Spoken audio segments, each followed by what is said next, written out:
itu dituduh minta-minta SP3. Kita nggak minta-minta, menegaskan ya kepada aparat, mereka harus jujur. SP3 tahu nggak kepanjangannya apa? Surat Perintah Penghentian Penyidikan. Jadi itu surat, artinya dihentikan penyidikannya. Lain kalau bentuknya adalah SP2T, Surat Perintah Penghentian Tuyul. Nah itu beda, kalau SP2T itu yang dihentikan tuyulnya. Pasal 8, hidup susah, dunia gelap, fufu fafa, asulin aja. Bus, ini anak ini mah nggak tahu malu. Sudah nggak lulus SMA, ya masih nyanyi-nyanyi terus. Malah terakhir dia ngasih ceramah ke depan anak-anak SD.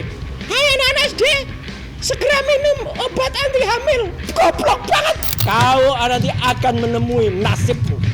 Ya, kau akan terus dikejar oleh rakyat. Dan harusnya minta maaf adalah kau kepada 280 juta rakyat Indonesia. Bukan mendesak kami untuk minta maaf. Dan itu semua, jalan akan terbentuk nanti luas di hadapan kita semua.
Assalamualaikum warahmatullahi wabarakatuh.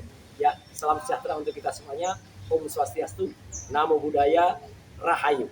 Ya, salam asli 99,9%. Nah, kita jumpa lagi di dalam konten yang eksklusif dari Roy Suryo Official. Hari ini, kalau biasanya di tempat-tempat lain, ya, saya buka kaos itu terakhir. Nah, khusus untuk ini eksklusif, saya buka kaos yang pertama. Nah, jadi belum udah buka kaos, karena ini kita akan bicarakan soal ini. Nah, ini yang lagi rame kemarin ya. Kenapa rame? Ini namanya SP3 kilat atau SP3 dadaan. Nah, ini yang jadi pertanyaan sekarang. Kenapa gambar ini menjadi sangat rame? Nah, ini jelasnya nih ya. Jadi gambar ini sempat sekarang menjadi heboh. Karena apa? Ada orang yang mengadukan saya, melaporkan saya ke kepolisian. Yaitu gara-gara dia merasa keberatan dituding tuyul. Yang nuding dia tuyul juga siapa? Ya, saya kan hanya menjelaskan ini. Dan justru itu menyelamatkan loh ya. Kalau enggak, dia sebenarnya akan dilaporkan fitnah atau penodaan agama. Karena apa? Karena sebenarnya dia melakukan metafora terhadap dirinya sebagai Nabi Musa dan Nabi Harun. Ketemu dengan Fir'aun. Siapa itu Musanya? Siapa itu Harunnya? Itu penistaan agama itu ya. Untung justru ada sahabat kita namanya Pak Lukas Luarso. Pak Lukas Luarso adalah anggota tim Bon Jovi juga, yang menuliskan dengan bagus, yaitu dua tuyul menemui jin ifrit. Nah ini nggak perlu dijelaskan dua tuyulnya siapa, jin ifritnya siapa. Yang lebih jelas lagi ini gambar yang lain ya. Nah ini gambarnya eksklusif. Dua tuyul menemui jin ifrit. Ini jin ifritnya, wah pakai tanduk. Tapi tanduknya bukan kayak tanduknya ini ya. Ini ada tanduk juga nih. Ya, tapi ini tanduknya adalah tanduknya jin ifrit. Ditemui dua tuyul. Dan ini yang mau kita bahas sekarang. SP3 kasus ijazah palsu. Nah, bahkan ini banyak nih gambarnya hari ini ya. Karena kontennya eksklusif. Nih. Restoratif justice ala-ala Solo. Ala Solo loh ya, bukan ala siapa, kita nggak ngerti ya. Jadi ceritanya ada, saya juga nggak tahu yang maksudnya di gambar ini siapa. Tapi kasus bapak kami hentikan. Kemudian ciris pak, ngopi-ngopi. Sementara ijazah aslinya entah kemana, raib ditelan. Nah, makanya perlu kita jelaskan sekarang kenapa ini rame dan kenapa kami ya RRT, Roy Rismontiva dan juga RRK ya, yaitu Pak Rustam, Pak Rizal Fadila dan juga Bu Kurnia itu dituduh minta-minta SP3. Kita nggak minta-minta ya, kita tuh justru meminta bukan meminta ya, menegaskan ya kepada aparat mereka harus jujur. SP3 tahu nggak kepanjangannya apa? Atau singkatan dari apa? Surat perintah penghentian penyidikan. Jadi itu surat. Artinya dihentikan penyidikannya. Bukan surat perintah lain kalau bentuknya adalah SP2T. Surat perintah penghentian tuyul. Nah, itu beda. Kalau SP2T itu yang dihentikan tuyulnya. Ya ini SP3. Surat perintah penghentian penyidikan. Jadi penyidikannya yang dihentikan. Ya bukan tuyulnya. Artinya apa? Ada 10 syarat kalau mau dihentikan itu. Memang salah satunya adalah dilakukan yang namanya restoratif justice. Tapi bukan restoratif justice ala-ala Solo ini, bukan. Restoratif justice yang benar itu ada syaratnya, baik di dalam perkap yang baru atau dalam perpol ya, peraturan dalam KUHAP yang baru atau dalam yang lama, peraturan Kapolri. Itu ada ya. Ada 10 syarat, salah satunya memang dilakukan RJ, restoratif justice, ada kesepakatan atau ada permaafan. Tapi ada juga yang lain, yaitu syaratnya apa? Yaitu syaratnya adalah melakukan, kalau di dalam proses itu melakukan kesalahan atau melakukan tidak sesuai dengan norma-norma hukum, seperti yang dikatakan oleh Bapak Komjen Polisi Ugroseno, mantan Wakapolri. Itu jelas betul yang disampaikan, juga yang disampaikan oleh Profesor Din Samsudin. Ya gitu, kami itu tidak layak kemudian dipidana, karena jelas betul apa yang kami lakukan itu adalah untuk ilmu pengetahuan. Apalagi Kang Sobari ya, Dr. Muhammad Sobari, yang justru mengatakan saya datang bukan untuk meringankan, tapi untuk membebaskan. Nah itu. Jadi teman-teman semua, seiring dengan itu, kami juga melakukan judicial review kepada MK. Dan beberapa saat nanti, setelah selesai kita ngobrol ini, kami memang akan ke MK. Dan ada 92 poin yang secara detail saya tidak berhak menyampaikan, itu biar kuasa hukum kami Mas Refli Harun dan kawan-kawan ya dari tim Bala RLT yang menyampaikan secara detail. Kemudian ada 10 petitum yang kami minta. Detailnya juga nanti ada ketika press conference di MK. Nah, artinya apa? Kita menegaskan kepada MK untuk menggugurkan syarat-syarat termasuk undang-undang yang kemudian membebani kami, karena undang-undang itu diberlakukan dengan semena-mena. Misalnya apa? Undang-undang ITE yang saya termasuk pembuatnya, pasal 32 dan 35. Ini jelas apa ya, istilah ganas banget atau jahat kalau diberlakukan. Karena yang namanya mengunggah kemudian membuat dapat diaksesnya, apalagi melakukan editing merekayasa tidak pernah dilakukan. Justru itu harusnya kena kepada orang-orang yang mengupload itu pertama kali, dia Sandi, Andi Aswan, kemudian Joshua Sinambela yang di depan TV udah ketahuan bohong sekali lagi. Mereka berbohong itu harusnya kena. Nah, jadi kami itu melakukan proses di Mahkamah Konstitusi itu supaya apa? Supaya undang-undang ini tidak diberlakukan lagi kejam atau jahat kepada masyarakat. Nah, jadi teman-teman semua, ini bukan hanya untuk kami. Jadi insya Allah tim yang pada saat nanti menerima judicial review dari kami itu akan memproses dengan benar. Dan kalau banyak terpul yang sok tahu kemarin mengatakan, oh itu 14 hari yang lalu ketika kami menghadap memasukkan itu ke MK langsung ditolak. Enggak, bukan langsung ditolak, memang dikoreksi. Dan kata-kata dari Profesor Saldi Isra itu bagus banget. Itu ya kalau kita lihat, itu benar-benar ilmiah antara Prof. Saldi Isra dengan Mas Refli Harun. Dialognya tuh dialog sangat berbobot. Oh ini kami nanti akan koreksi dan kami diberikan 3 opsi. Tetap terus dimasukkan tanpa koreksi, tapi konsekuensinya pasti akan langsung diabaikan. Yang kedua, kita melakukan koreksi. Jadi sekarang itu sudah kami lakukan dengan kami membuat 92 poin yang ada di situ, dan itu kemudian berjalan ya dengan 10 petitum, dan kemudian atau kami tarik sama sekali tidak akan masuk lagi. Kami pilih opsi yang kedua, yaitu kami koreksi, kami masukkan syarat-syarat baru dan detail, dan moga-moga itu akan enggak. Jadi ini jelas ya. Ini juga menjawab bahwa yang namanya kami itu tidak pecah. Tidak perlu ada pemisahan antara RRT dan RRK, enggak. Kita tetap satu. Kita tetap berjuang bersama. Ya, 8 yang tadinya 8, kemudian sekarang tinggal 6 pejuang ini, kita terus bergerak bersama. Dan kita terus menegakkan, membongkar yang namanya ijazah yang jelas-jelas palsu ini ya. Ini udah jelas palsu ya, 99,9% ini palsu. Meskipun caranya memang mungkin ada perbedaan.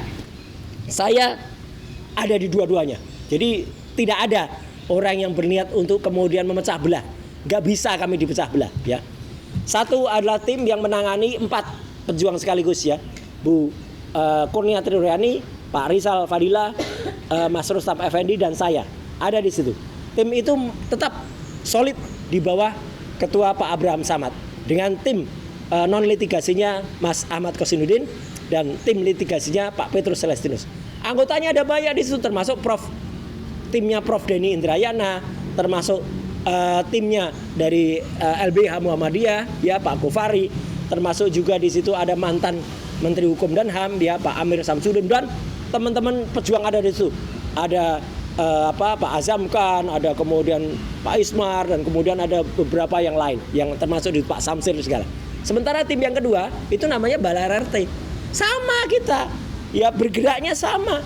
Hanya jalannya mungkin istilahnya nih, kita tuh satu visi.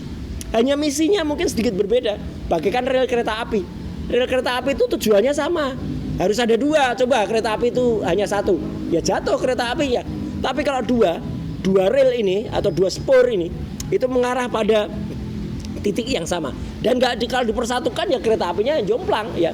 Tim yang kedua Balar RT ini di situ ada Mas Refli Harun, ada Mas Jahmada Girsang, ada kemudian juga Pak Taufik, ada juga teman-teman yang lain. Ya jadi kedua ini semuanya bergerak bersama, solid. Jadi artinya SP3 itu adalah kita istilahnya adalah apa? Kita desak. Supaya apa? Supaya diberlakukan dengan benar. Tidak diberlakukan ala-ala Solo gini ya. Restoratif justice-nya bukan ala-ala Solo. Surat perintah penghentian penyidikan itu artinya untuk menghentikan penyidikannya, bukan menghentikan orangnya. Ya kalau gambar-gambar yang lain ini sensasi aja ya. Kita ketawakan saja, yang jelas jin ifritnya. Nah ini nih jin ifrit ya. Artinya biar dia yang berpikir. Dan kalau dalam cerita pewayangan, bumi goncang-gancang, langit kelap-kelap. Wah kalau kita gambarkan, dulu memang yang disebut-sebut jin ifrit itu memang pernah ya memegang posisi atau memegang jabatan yang cukup tinggi ya di Republik ini. Nah, itu dulu kita kenal sebagai ratu. Wah, ini yang namanya Petruk jadi ratu. Ini ada kisahnya tuh Petruk jadi ratu. Jadi Petruk jadi ratu itu pernah saya pentaskan ya di kantor Kemenpora. Dulu saya yang minta. Sebelum jadi ratu beneran, saya sudah tahu. Ya, waktu itu kami pentaskan tanggal 16 Agustus 2014. Jadi sebelum dilantik dia, saya udah mentaskan Petruk jadi ratu ini karena akan jadi Petruk dia jadi ratu. Kenapa Petruk jadi? Ini kisah pewayangannya jelas. Petruk jadi ratu itu namanya berubah menjadi Prabu Kantong Bolong. Kenapa Kantong Bolong? Di kantong kirinya ada 11.000 triliun. Di kantong kanannya ada 8.000 triliun. Dan dia berubah nama menjadi Prabu Wel Geduel Beh. Cuek bebeh terhadap masyarakatnya, memperkaya kantongnya sendiri, memperkaya perutnya sendiri ini. Ya. Dan dia apa? Dia ceritanya itu tadinya Petruk biasa, tapi ketemu yang namanya Jimat Kalimosodo.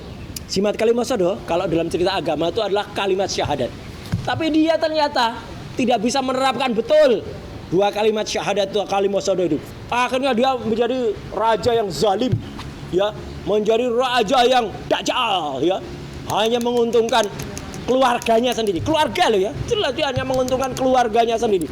Akhirnya dia kemudian setelah turun kulitnya jadi hitam. Wah ini jadi kayak gini nih dia sekarang setelah turun. Kulitnya jadi hitam, rambutnya habis. Kenapa? Ini kalau dalam kepercayaan tradisional dia itu terkena. Nah ini terkena yang namanya aji-aji yang dulu dipakai. Sekarang lagi rame di YouTube, di sosial media. Katanya soal Gunung Kawi.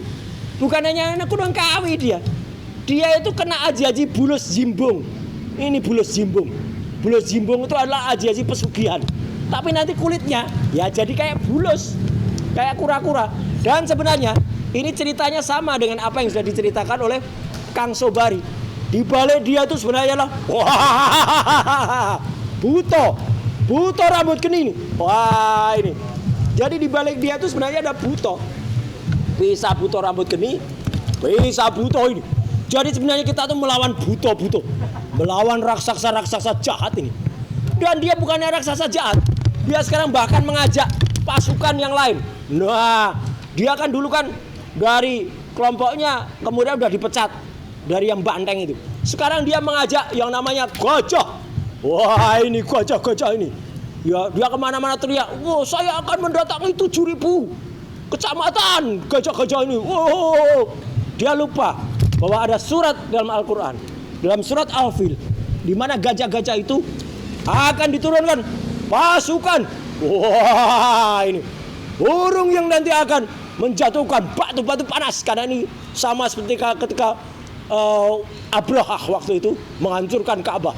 Jadi burung-burung ini akan diturunkan untuk menurunkan batu panas. Jadi sekali lagi, Petro ini sebenarnya sudah dekat, ya, sudah dekat sekali lagi dengan ayo Tro, ku tunggu kau di 1x2 meter. Ya, kapan itu 1x2 meter? Nah, kita nggak tahu. Itu kuasa yang di atas. Tapi Petro ini memang sekarang lagi menurunkan kepada Petro cilik. Rasa lelap, hidup susah, dunia gelap. Fufu fafa, asulin aja. Bus, ini anak ini mah nggak tahu malu. Sudah nggak lulus SMA, ya masih nyanyi terus. Malah terakhir dia ngasih ceramah ke depan anak-anak SD. Hai anak-anak SD, segera minum obat anti hamil. Goblok banget, Samsul loh, nggak baca teksnya. Obat anti hamil tuh teks untuk ibu-ibunya, bukan untuk anak-anaknya. Tapi kan saya AI, saya menggunakan AI ini. AI akal-akal iblis itu, bukan akal imitasi dipakai. Nah, dan dia kemudian bekerja sama dengan Pak Tuyul. Ini Tuyul. Semuanya keluar. Tuyul inilah yang kemudian dalam restoratif justice mendapatkan berkah. Nah, jadi semuanya, moral story dari cerita ini, marilah. Wah, ini Kanjeng Raden Multimedia Telematika. Tro, kau sudah berhadapan sekarang dengan rakyat, ya. Seberapapun jahatmu, ya, kau nanti akan menemui nasibmu, ya. Kau akan terus dikejar oleh rakyat, dan harusnya minta maaf adalah kau kepada 280 juta rakyat Indonesia, bukan mendesak kami untuk minta maaf. Dan itu semua jalan akan terbentuk nanti luas di hadapan kita semua. Jadi itulah kisah yang sekarang terjadi di bumi Merdikan ini, ya. Bumi gonjang-ganjing, langit kelap-kelap, semua ini kita pentaskan dari tempat yang sangat terhormat, yaitu lapangan Banteng. Sekian, terima kasih. Wassalamualaikum warahmatullahi wabarakatuh. Salam sehat semuanya. Salam asli 99,9%. Sekian, terima kasih.